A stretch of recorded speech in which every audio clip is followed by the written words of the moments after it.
I just finished this book, The Winner Within by Pat Riley. If y'all don't know who that is, y'all don't know basketball. I wanted to share this with y'all. On page 247, he writes, "You have to defeat a great player's aura more than his game." Now, how the heck do you do that? Let me know in the comments what you guys think about this, but I think you have to be a little bit psychotic. What does that mean to be psychotic? It means somebody that's experiencing psychosis. Okay, what is psychosis? The definition of psychosis on Google is a severe mental condition in which thought and emotions are so affected that contact is lost with external reality. An NCAA player once told me that they had a really good game and they felt like they were all soul. And sometimes there are great experiences and players describe it as a spiritual experience. So let me ask you this. Do you guys think the spirit and the zone are closely linked? I think so. I think definitely more so than is discussed in mainstream literature. I think that examples like Phil Jackson, somebody who is very spiritual, I read his book Sacred Hoops, and I'm currently reading his book 11 Rings.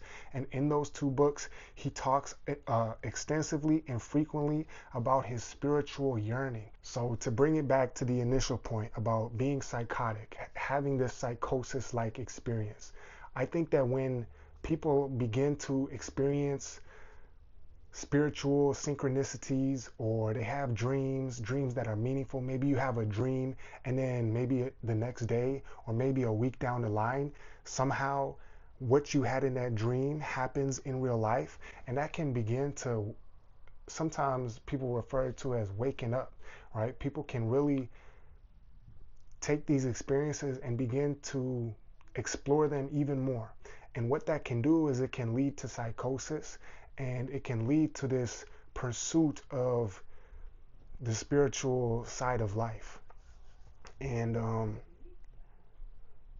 what I can say is from my own experiences, some of my best performances is when I was more in that internal reality. And you just have the success or the lack of success to be your judge of whether the state of mind you're in is leading you to success or leading you away from success. So when you have good experiences, when you're playing well, you're like, yes, I was in a good state of mind. Things were good. I was experiencing kind of like a chaotic mind where it felt fast paced. It was definitely like, I guess it would be safe to say that it was in like that psychosis side of things. But again, I was having a lot of success. So despite psychosis being deemed as a severe mental condition, hey man, like sports is severe. Sports is extreme. Some people take it to that level, especially in mental health. There's a lot of stigma. But I think that psychosis and this psychotic nature and this psychotic element is a piece of the puzzle to the zone. And I want to know in the comments what you guys think. Have you experienced something like that before? Let me know in the comments down below. Keep getting better every day. Peace.